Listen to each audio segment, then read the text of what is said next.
दोस्तों राम राम सलाम सच्चा गाल। स्वागत है आपका आपके अपने चैनल माइंड एंड बॉडी में। ऑनेस्टली बताना कि मंथली में खर्चा कितना आ जाता है? सामान खाना छोड़ दिया क्या? तो बोलते थे नशे करने लगे। भाई किस चीज़ के? जब वो ताने दे रहे थे तब मुझे ही बुरा लग रहा था, लेकिन जब वो ही मेरे से पूछने आए। दोस्तों आज मैं मिलवाने वाला हूँ आपको रुपेश भाई से, जिन्होंने बहुत ही जबरदस्त ट्रांसफॉर्मेशन करी है, वो भी with in 90 days. You can imagine 90 दिनों में इन्होंने अपने को फैट से बिल्कुल शेड वाली फॉर्म में ले आए। तो चलिए आपको मिलवाते हैं रुपेश भाई से। रुपेश भाई मोस्ट वेलकम। सभी लोग आपको देख रहे हैं, बहुत ही इंस्पायर्ड हो रहे हैं आपको देख के। Thank you. सब लोग जानना चाहते हैं आपकी जो ट्रांसफॉर्मेशन की जर्नी है वो कैसी रही? मैंने ट्रांसफॉर्मेशन के लिए बहुत मेहनत की है और मैंने जो स्ट्रेट होना स्टार्ट किया था ये लगभग 13 सितंबर से स्टार्ट किया था। जो मैं उस दिन फर्स्ट टाइम अपनी लाइफ में एब्स मारने स्टार्ट किए थे। तो उस टाइम मेरा जर्नी थी, मेरे को बहुत मेहनत करी मैंने, हर्डल बहुत सामने आया जिनको फेस किया, और दो टाइम में जिम में आके एक्सरसाइज की। घर में भी था उस टाइम, थोड़ा माहौल ऐसा ही, बोलते थे हाँ भाई कहाँ जा रहा तू, दो टाइम निकल जाता, एक ही टाइम बहुत है। मेरा एम था रोमांचक एडवेंचर्स रही है। क्यों? मेरे को मॉर्निंग में जिम आना था, फिर ऑफिस जाना था, ऑफिस से आके फिर जिम आना था। मतलब घर में ही मैंने मुश्किल से आधा घंटा बिताया होगा और रात को सोया हूँ बस। फैमिली में तो मुझसे ये भी बोलते थे भाई एक काम कर, अपना कंबल ले जा, तकिया ले जा, जिम में ही सोए कर, घर आता ही क्यों है। अच्छा, आपको ये मोटिवेशन, आप इतना हार्डवर्क कर रहे हो, इतना हार्डवर्क आप कर रहे हो इस ट्रांसफॉर्मेशन के दौरान, तो आपको मोटिवेशन कहाँ से मिलती थी? क्योंकि आजकल तो लोग ठंड में दुबक के घर में सो रहे होते हैं, लेकिन आप उस टाइम भी वर्कआउट कर रहे हो, अपना जो पैशन उसको फॉलो कर रहे हो, तो मोटिवेशन कहाँ से मिलती थी आपको? मोटिवेशन का ये था, मेरा पहले तो गेम होता था कि हाँ भाई मेरे को गोल था तगड़ा ही होना बस। तो मैं बाउंसर वाली बॉडी बना के घूम रहा था। 93, 94 वेट कर लिया था मैंने और 42 से स्टार्ट किया था। देखिए मैंने आपकी पहले की फोटोज देखी हैं, आप काफ़ी बल्कि ब्रॉड हुआ करते थे। नहीं, उससे पहले मैं 42 kg का था। अच्छा। मैं कॉलेज टाइम में था तो पापा बोले हाँ भाई कोई बाइक वाइक लेनी तो बता आने जाने के लिए। मैंने बोला हाँ ठीक है, मेरे को R15 दिलवा दो। अब स्ट्रेट था बिल्कुल, उस टाइम पतला सा बिल्कुल। 42 kg में लड़के कैसे होते हैं आप भी जानते ही हो। तो भाई बोले नहीं, अगर लेनी है तो बुलेट लेनी है, हमारे घर में बुलेट ही है पहले भी और अब भी बुलेट ही आएगी, ये नहीं चाहिए। मैंने ठीक है स्पोर्ट्स बाइक नहीं तो फिर बुलेट दिला दो। अब मैं बुलेट लेके ऑफिस जाता तो अपने कॉलेज जाता था। अब मेरे दोस्त मुझे छेड़ते थे, बोलते थे यार तू इतना पतला सा है, तूने बुलेट क्यों ले ली, अच्छा नहीं लग रहा। मैंने ठीक है भाई, अभी मेरा सेकेंड ईयर का लास्ट ईयर है, लास्ट टाइम चल रहा है। जब थर्ड ईयर आएगा तो मैं फाइनल पेपर देने आऊँगा तो तुम मेरे से बोलोगे भाई मुझे भी ऐसा करना है, ब्रॉड करवा दो मुझे भी।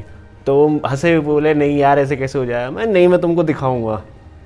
तो उस टाइम मैंने 6 महीने के अंदर अपने आप को ब्रॉड करके 80 के आसपास ले गया था, 42 से, मतलब डबल कर दिया था अपना साइज़। तो जब मैं फाइनल के पेपर देने गया था तो मेरे दोस्तों ने मुझसे कहा था कि भाई हमें भी पता कुछ, हमें भी कुछ। मैंने कि भाई मैंने तुमसे बोला था कि मैं जिस दिन फाइनल के पेपर देने आऊँगा तो उस टाइम मेरे को देख लेना, और उस टाइम तुम ही बोलोगे भाई बुलेट तेरे पे ही अच्छी लगती है। अच्छा भाई, ये तो बात रही मोटिवेशन की, लेकिन आपके मेंटर कौन है? अभी जो आपने ट्रांसफॉर्मेशन करी है, जो आपने 90 डेज में पूरी बॉडी को आपने चेंज कर दिया, बिल्कुल ही एक फैट से बिल्कुल फिट वाली पोजीशन में आ गए हो, तो इसमें आपके गुरु मेंटर कौन है? भाई मेरे गुरु, मेरे मेंटर, हमारे उस्ताद जी दो रहे हैं, जॉनी भाई और अरशद भाई। मैं मिलना चाहूँगा जॉनी भाई, अरशद भाई से, कि मैं टिप्स लूँगा उनसे कि भाई क्या मतलब 90 डेज में ऐसा क्या कर दिया जो कि फैट टू फिट कर दिया बंदे को? नहीं, मैंने काफ़ी जोर लगाया था कि आज भाई आ जाए, लेकिन भाई को सडनली बहुत ज़रूरी काम पड़ गया तो आपको आज मिलवा नहीं पाया, लेकिन हाँ नेक्स्ट वीडियो में आपसे पक्का मिलवाऊंगा। बिल्कुल भाई। एक जो सबसे इम्पोर्टेंट क्वेश्चन दिमाग में आता है कि जो लोग बॉडी ट्रांसफॉर्म कर रहे होते हैं, क्या वो काम वाम भी करते हैं? क्योंकि जैसा मुझे पता है कि आप एक जॉब भी करते हो जी, उसके साथ साथ आप 2 टाइम वर्कआउट भी कर रहे हो, तो आपने कैसे बैलेंस करा? मतलब एक तरफ अपना पैशन भी आपको फॉलो करना है, आपको जिम भी करना है, बॉडी भी ट्रांसफॉर्म करनी है, फिर आपको ऑफिस का भी काम देखना है, तो कैसे आपने बैलेंस करा? देखो जीत भाई, बॉडी बनाने के लिए चाहिए पैसा, और अब आप अपने पैशन को आगे लाना चाहते हो तो पैसा चाहिए, और पैसे के लिए आपको कोई काम करना ही पड़ेगा। अब पैशन को ज़िंदा रखना है तो आपको ऑफिस भी जाना पड़ेगा, या फिर आपका बैकग्राउंड मजबूत हो, क्या आपको भाई घर से मिल रहा है तो आप बनाए जाओ। अब घर से तो हम इतने मजबूत थे नहीं, तो मैंने खुद कमाना स्टार्ट करा, जाना स्टार्ट करा। तो मैंने इसके लिए पहले तो 6-7 महीने अपने गेनिंग पे रहा, और उस दौरान मैंने पैसा इन्वेस्ट करना स्टार्ट किया फ्यूचर के लिए। अब मेरे को जब पैसा इन्वेस्ट हो गया मेरा थोड़ा बहुत, तो मेरा उस टाइम मोटिव ये नहीं था कि मेरे को शेड होना है, मेरे को बस ये था गेन करना है, और जो मेरा पैसा बचता था इन्वेस्ट कर देता था, घर चल ही रहा था ठीक। तो इस दौरान मेरे को सितंबर में दिमाग में आता है कि मैंने नहीं, मेरे को अब स्ट्रेट होना है। भाई भी बोले तब कब तक गेन करेगा, तब कब तक ऐसे रहेगा। मैंने ठीक है भाई स्ट्रेट करते हैं। तो फिर उस टाइम भाई ने बोला अब देख भाई, शादी ब्याह कहीं आना जाना सब कुछ बंद करना पड़ेगा, जिम 2 टाइम आना पड़ेगा। मैंने भाई ये तो बहुत मुसीबत हो जाएगी 2 टाइम वाली बात, मेरे को ऑफिस भी जाना होता। बोला भाई देख ले, मेहनत लगेगी बहुत, तू सोच के मुझे बता। सितंबर में भाई ने बोला है फर्स्ट वीक में मेरे को। मैं ठीक है भाई सोच के बताता हूँ मैं आपको। तो मैंने काफ़ी जद्दोजहद करी, सोचा इस बारे में, प्लान करा कि कैसे जाना है, कैसे आना है, किस दौरान अपने आप को कितना टाइम देना है, डाइट भी मैनेज करनी होंगी, फिर आना जाना भी, वर्कआउट प्लान करने होंगे। तब जाके मैंने भाई को बोला भाई मैं बिल्कुल रेडी हूँ और अब मैं मैनेज कर लिया, मैं कर लूँगा। मैं ऑफिस के लिए मैंने टाइम निकाला कि हाँ मेरे को एक्सरसाइज करने 5:30 बजे जाना है, 8:30 बजे तक अपनी एक्सरसाइज किसी भी हालत में पूरी करके मॉर्निंग की, और फिर घर जाके रेडी होना है। मैरिड हूँ तो वाइफ सब कुछ रेडी रखती थी। क्या बात कर रहे हो, आप मैरिड हो? भाई 6-7 साल हो गए शादी को। आपको देख के लग रहा है कि ये मैरिड है। एक बेटी भी है मेरी, और बल्कि मेरी बॉडी बनाने के पीछे आपकी भाभी है, जिन्होंने देखो फैमिली का, दोस्तों का, कोच का, सबका बहुत सपोर्ट होता है। तब एक आपको एथलीट की जो बॉडी दिखती है ना, वो सिर्फ उसकी मेहनत नहीं होती है, उसके पीछे जितने लोग काम कर रहे होते हैं, उनकी वाइफ, फैमिली मेंबर्स, उनके दोस्त, कोच, सब सपोर्ट करते हैं, तब जाके आपको एक एथलीट स्टेज पे दिखता है। ये तो सच है, मेरे को फैमिली ने सपोर्ट किया, फिर उतना ही सपोर्ट मेरे को जिम में भी किया। भाई ये तो रही आपकी ट्रेनिंग वाली बात। अब बात करते हैं जो सबसे इम्पोर्टेंट, जो हर एथलीट कहता है कि जो की है बॉडी बनाने की, वो आपकी डाइट।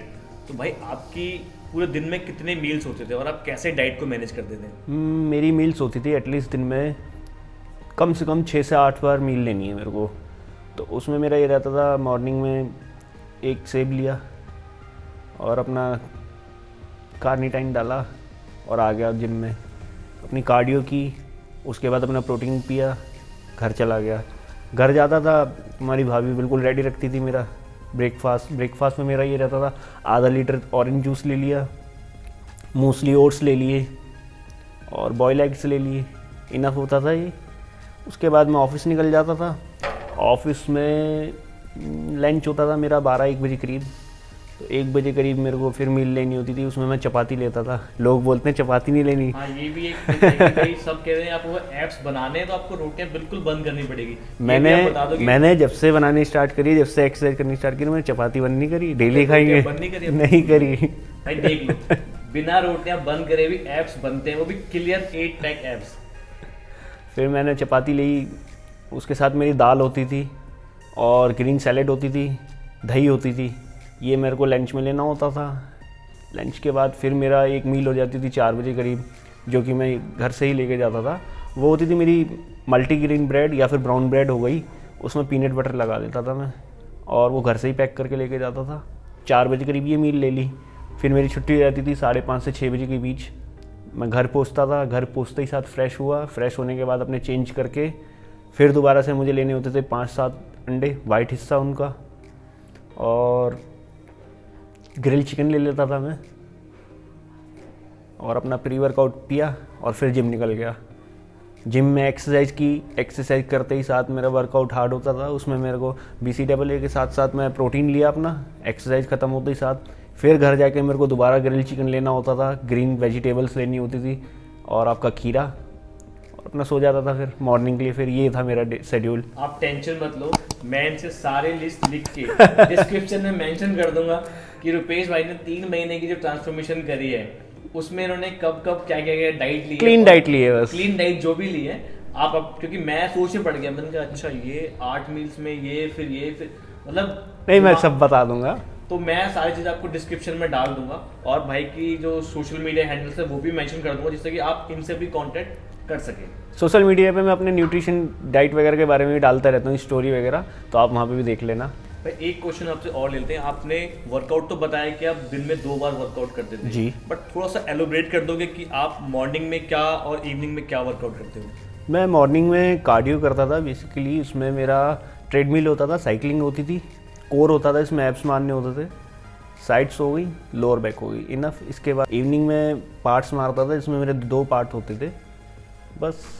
मतलब आप हर दिन आपने 2 बॉडी पार्ट ट्रेन करे हैं? जी, 2 बॉडी पार्ट ट्रेन करता था और मॉर्निंग में कार्डियो प्लस कोर। बहुत ही मतलब सुन के ही मेरे को वो लग रहा है कि एक तो दिन में 2 बार वर्कआउट करने जाना, जो कि ज़बरदस्त मेहनत करनी पड़ती है जिम में, उसमें भी मॉर्निंग में कार्डियो करना है, जो कि आप एम्प्टी स्टमक होते हो और उस टाइम मेहनत करना है। और बड़ा लोग तो उठ नहीं पाते सो के, और वहाँ एक बंदा 5 बजे से उठ के 6 बजे जिम पहुँच के कार्डियो कर रहा होता है, तो हेड्स ऑफ। और उसके बाद शाम को भी क्या आपको 2 बॉडी पार्ट करने हैं, मतलब लोग सिंगल बॉडी पार्ट करके ऐसे निकलते हैं जिम से, और 2 बॉडी पार्ट करने का मतलब है कि जी जान लग जाती है उसमें। देखो सबको अच्छी बॉडी बनानी है, मतलब हर किसी का मन करता है कि यार एक अच्छी श्रेड बॉडी बन जाए। ऑनेस्टली बताना कि मंथली में खर्चा कितना आ जाता है, क्योंकि देखो सारा देखो जब तक आपका पॉकेट अलाउ नहीं करेगा ना, तब तक आप यार चाह के भी कुछ नहीं कर सकते। मैं सोचूं कि मुझे श्रेड करनी है बॉडी रुपेश भाई की तरह, लेकिन जब तक मैं इन्वेस्टमेंट नहीं करूंगा उसमें, आपके न्यूट्रिशन में, कोच की फीस, जिम की फीस, जब और भी बहुत सारे एक्सपेंडिचर आते हैं, तो तब तक मैं उस लेवल पे नहीं पहुंच सकता। तो वही बात आज जान लेते हैं आपसे। नहीं देखो, खर्चा तो होता है और अच्छा खासा ही होता है। मैंने एक मतलब एक लमसम अमाउंट जो कि बेयर मिनिमम, या अगर आप ज़्यादा ही बल्क हो तो ज़्यादा टाइम लगेगा, ज़्यादा मनी लगेगी, और आप पहले ही थोड़े से फिट हो, श्रेड हो, तो ज़्यादा टाइम भी नहीं लगेगा और पैसा भी ज़्यादा नहीं लगेगा। डिपेंड टू योर बॉडी होता है। मैं जहाँ स्टैंड कर रहा था, मेरे को वहाँ से यहाँ तक आने में और जितने कम टाइम में लगा, तो मेरे को अराउंड लाख के ऊपर तो चला ही गया हिसाब। खर्चा है, क्योंकि उसमें डाइट भी है, प्रोटीन भी है, आपका न्यूट्रिशन भी है, जिम की फीस भी है, कोच भी हैं आपके, और फिर आपको देखो स्टेरॉइड तो लेने ही पड़ेंगे अगर आपको इस हिसाब की बॉडी बनानी है और स्टेज पे चढ़ना है। तो मेरे को मोटिव था मेरा स्टेज पे चढ़ने का। अब कोरोना की वजह से स्टेज पे नहीं चढ़ पाया, लेकिन बॉडी बन गई। कोई नहीं, इन फ्यूचर चढ़ेंगे, लेकिन स्टेज पे चढ़ना है ज़रूर। ऑल द वेरी बेस्ट कि आप अच्छे से अचीव करो जो आपने सोचा है, और आप मेडल भी जीतो, तो यही चाहेंगे, और आप अपनी बॉडी को और नेक्स्ट लेवल पे प्रिपरेशन तो करी थी मैंने मेंस फिजिक के लिए, उसी की प्रिपरेशन के लिए मैंने बॉडी बनाई थी, बट खेल नहीं पाया। खेलता तो आपको आज मेडल भी दिखाता गले में कि ये देखो मेहनत सफल हुई। अच्छा, एक ना थोड़ा सा इमोशनल क्वेश्चन मैं पूछना चाहूँगा भाई से कि भाई जब आपने ये ट्रांसफॉर्मेशन स्टार्ट करी, तो लोग आपको कैसे ट्रीट, जैसे आप पहले तो बल्कि थे, ब्रॉड थे, जी। फिर आप जब बंदा श्रेड करता है तो थोड़ा सा साइज कम होता है उसका, तो लोग आपको कैसे ट्रीट करने लगे? मतलब कुछ ऐसा कोई किस्सा आपके पास जो आप शेयर करना चाहो हमारे साथ, देखो जब ऑडियंस के साथ में? देखो जब मैंने स्टार्ट किया था तो मैं 92 93 के अराउंड पे था, और मैं इस टाइम 73 75 के पास हूँ। तो जब इतने से इतना होता है तो बहुत ज़्यादा आंखों में दिखता है कि हाँ भाई बंदे के क्या हुआ एकदम। अब मैंने उस टाइम किसी को बताया तो नहीं था कि मैं तैयारी कर रहा हूँ, वेट इसलिए लूज़ हो रहा, तो मैं चुपचाप एक्सरसाइज करे जा रहा था। अब जब तक थोड़ा बहुत लूज़ हुआ तब तक किसी को पता नहीं चली, लेकिन जब बिल्कुल फेस वी हो गया, आपकी कमर पतली हो गई, आप बिल्कुल स्ट्रेट हो गए, तो स्ट्रेट बॉडी कपड़ों के अंदर तो दिखती नहीं है, बंदा सामने वाला सोचता बीमार चल रहा है शायद। तो मेरे को जो भी रिश्तेदार में मिलते थे या फिर ऑफिस में मिलते थे, तो एकदम देख के बोलते थे अरे भाई रुपेश भाई, शक्ति भाई, मेरा दूसरा नाम शक्ति है, निकनेम घर का। तो वो बोलते थे अरे भाई आपको क्या हो गया, आप तो इतने सही हो तक करते थे, क्या हुआ, सामान खाना छोड़ दिया क्या, जिम जाना छोड़ दिया क्या? हाँ, लोग अक्सर ऐसे पूछते हैं, हाँ, चूरन खाना छोड़ दिया क्या? हाँ। तो मैं बोलता था मैंने भाई अब देखो ऑफिस से सैलरी तो मिल नहीं रही, जिम छूट गई और नशे करने लगा मैं। तो बोलते थे नशे करने लगे भाई, किस चीज़ के? मैंने भाई मैं सप्लीमेंट खाता हूँ, उसके नशे हो रहे हैं ये, और उसकी वजह से मैं स्ट्रेट होता जा रहा हूँ, पता नहीं कैसे। अब भाई उनको किसी को नहीं पता था अंदर ऐसा मामला चल रहा। जब मैं बिल्कुल आ गया फिट होके और मैंने इंस्टा पर अपनी पहली फ़ोटो अपलोड करी, तो जो कहते थे वो मेरे घर पे आए थे मिलने कि भाई हमें भी कुछ बताओ अब। तो तब अच्छा लगा, जब वो ताने दे रहे थे तब मुझे ही बुरा लग रहा था, लेकिन जब वो ही मेरे से पूछने आए। दुनिया का यही दस्तूर है कि जो सबसे आपके नियर एंड डियर होते हैं, सबसे पहले वो आपकी लेग पुलिंग करते हैं। वो आपको आगे बढ़ना देखना चाहते ही नहीं है, और आपको मतलब आपके पीठ पीछे पता नहीं क्या क्या वो बातें कह रहे थे, बट हमें उनकी परवाह नहीं करनी। हमें हमारा जो गोल है, हमें उसकी तरफ आगे नहीं, मेरे को तो यही था, बस मेरे को अपना गोल अचीव करना। आप कह रहे हो, कहते रहो, मेरे यूं जाती थी आवाज़ ये कान के पीछे। ऐसा ही होना चाहिए, क्योंकि हम ना अक्सर ये परवाह करते हैं यार वो 4 लोग क्या कहेंगे, यार वो क्या कहेगा। भाई कोई आपको खाने को नहीं देना, आप अपनी मेहनत कर रहे हो, आपकी एक लाइफ है, उसे अच्छे से सही तरीके से जियो। आजकल के यंग बच्चे, ये क्वेश्चन है जो हमारे यूथ, जो हमारे यंग बच्चे उनके लिए है, जो यंग बच्चे नशे पत्ते में लगे हैं आजकल, तो उनके लिए आप क्या कहना चाहोगे? देखो मेरे को जो भी इस टाइप के बंदे मिलते हैं, लड़के मिलते हैं, बच्चे मिलते हैं, मैं तो उनको एक ही चीज़ बोलता हूँ, मैंने भाई तू सिगरेट पीता है, एक दिन में कितनी सिगरेट पी लेता? तो ज़्यादा से ज़्यादा 4 पी लेता, डिब्बा पी लेता। मैंने 4 सिगरेट की एवरेज लगा लो चलो, तो एक 15 रुपये की आ रही है, आपकी 60 रुपये की हो गई। तो मैंने तो उनको हमेशा यही बोला, भाई एक काम कर, एक दूध की थैली ले ले, 4 केले ले ले, सिगरेट की बजाय ये खा, लॉन्ग टाइम जिएगा भी, किसी के साथ उठेगा बैठेगा, कम से कम ठीक तो लगेगा चलता हुआ भी। एग्जैक्टली। तो नशे पत्ते के चक्कर में ना पड़े, अपनी हेल्थ की तरफ ध्यान दिए कि आपका शरीर ही है जो एंड तक आपका साथ देगा। आपके जितने यार दोस्त रिश्तेदार फैमिली का हर एक बंदा आपका साथ छोड़ जाएगा, लेकिन आपका शरीर आपका साथ देगा। और जब तक ये अच्छा है ना, तब तक ही लोग बाग आपको पूछ रहे हैं। अगर आप शरीर आपका खराब हो गया तो जो आपके नेयर एंड डेयर है ना, वो भी कहते हैं यार कब टले ये रियलिटी फैक्ट है। ये आपने आपके आसपास भी देखा होगा, जब कोई बूढ़ा बुजुर्ग भी बेड रेस्ट पे चला जाता है तो एक लेवल पे आके ना लोग भी कब कहते हैं कि भगवान इन्हें मुक्ति मिले, क्योंकि उनका शरीर जवाब दे चुका होता है। तो आप अपने शरीर का ध्यान अच्छे से रखें, इन नशे पत्तों के चक्कर में ना पड़े। एक क्वेश्चन काफी लोग गूगल पे सर्च करते हैं, या जो हमारा यूथ है वो भी पूछता है कि हमें ना कब सप्लीमेंट लेना स्टार्ट करना चाहिए। आप तो बहुत टाइम से वर्कआउट कर रहे हैं। देखो इसके लिए तो मैं यही बोलूँगा, जब आप कुछ करना चाह रहे हो तो एक अच्छे कोच के पास जाओ, उसकी गाइडेंस में जो भी लोगे, जो भी करोगे, तो आपको रिजल्ट भी अच्छा मिलेगा। और क्या पता आपको इसकी ज़रूरत ही ना हो, आपके हार्मोन्स, आपके बैकग्राउंड, आपकी बॉडी इस हिसाब की हो कि आप सूखे में ही बन जाओगे घर के खाने से ही। तो क्या ज़रूरत है सप्लीमेंटेशन की? ये तो एडवांस लेवल का हो गया, जब आपकी बॉडी रिस्पॉन्स नहीं करती। अगर आपकी बॉडी ऐसे ही बन जाएगी तो क्या ज़रूरत है इस सब चीज़ की? क्योंकि जेनेटिक भी होता है, जेनेटिक ही तो होता है। जेनेटिक चीजें अगर आपकी अच्छी हैं और टीन एज में, तो आपकी बॉडी बहुत अच्छा रिस्पॉन्स, हार्मोन्स हमारे बहुत अच्छे होते हैं उस टाइम। तो बस एक अच्छी गाइडेंस की ज़रूरत होती है हमें, एकदम रॉकेट की तरह बॉडी बनती है फिर अगर अच्छी गाइडेंस में मिले तो। सबसे मेन है अपनी घर की डाइट को कभी ना छोड़ें। सप्लीमेंट बाकी सब चीज सेकेंडरी है। आप अगर अपनी घर की डाइट और अच्छी मेहनत करते हो तो निखार तो आपकी बॉडी पे नेचुरली आता है। बिल्कुल भाई। मेरा क्वेश्चन अब जो वो एनाबॉलिक को लेके, वैसे भाई ने पहले ही क्लियर कर दिया था कि अगर आपको स्टेज पे जाना है तभी जरूरी है। मैं फिर भी एक बार ये क्वेश्चन लेता हूँ, क्या भाई बॉडी ट्रांसफॉर्म करने के लिए, श्रेड करने के लिए स्टेरॉइड लेना जरूरी है? देखो वो डिपेंड करता है कि आपका गोल क्या है। ज़रूरी नहीं है, आप चाहो तो नेचुरली भी बना सकते हो, उसमें थोड़ा टाइम लगता है। अगर मेरे जैसा बंदा है और उसको स्टेज पे नहीं चढ़ना और वो श्रेड करना चाह रहा है, तो क्या स्टेरॉइड लेना चाहिए? नहीं, बिना स्टेरॉइड की भी आपकी बॉडी बन जाएगी, बहुत अच्छी बनेगी। बस आपका फोकस होना चाहिए डाइट पे अच्छा, और आपका वर्कआउट अच्छा होना चाहिए। अब आप चीट करोगे तो वो आप ना, देखो मेरे को चीट नहीं कर रहे ना, आप किसी को और को चीट कर रहे हो, अपने आप को चीट कर रहे हो। आप आज ये सोच लो मैं चलिए खा लेता हूँ, तो भाई आप ही को तो अपने आपको चीट में हुए वो आप। और जहाँ आपकी बॉडी 1 महीने में तैयार होनी थी, वहाँ आपको 2 महीने लग जाएंगे, 3 महीने लग जाएंगे। बस ये है, अपनी अच्छी डाइट लो। अब आप ये खुद देखिए, इन्होंने खुद सारी चीज़ें यूज़ करी हैं, लेकिन ये फिर भी आपको यही सजेस्ट कर रहे हैं कि अगर आपका गोल स्टेज पे चढ़ना है तभी आप स्टेरॉइड या उन चीज़ों की तरफ जाएं। अदरवाइज आप नेचुरली बॉडी बिल्डिंग करें और आप नेचुरली भी अच्छी बॉडी ट्रांसफॉर्म भी कर सकते हैं और उसको मेंटेन भी रख सकते हैं। अब भाई ने इतनी बढ़िया बॉडी ट्रांसफॉर्म करी है, तो इनके जरा फ्यूचर प्लान के बारे में भी जान ले रहे हैं। तो भाई आपका क्या फ्यूचर प्लान है अभी? मैंने सोची खेलनी है, और देखो जहाँ तक किस्मत साथ देती है तो स्टेज पे ऊपर को चढ़ेंगे, सीढ़ियाँ चढ़ने का इरादा। और हमारी बेस्ट विशेस आपके साथ हैं कि आप थैंक यू, अच्छा परफॉर्म करें और अपने एरिया का, अपनी फैमिली का, सबका नाम। देखो कोरोना काल चल रहा है, अगर कोरोना काल ना चलता तो अब तक कम से कम स्टेज पे चढ़ ही लेते 2-4 बार तो। भाई एक मेरा पर्सनल क्वेश्चन है जी, जो आपने गले में इतनी मालाएं डाली हुई है, मतलब इसका क्या रीज़न है, मतलब क्यों? मैंने सोशल मीडिया पे भरत सिंह वालिया को फॉलो कर रखा है।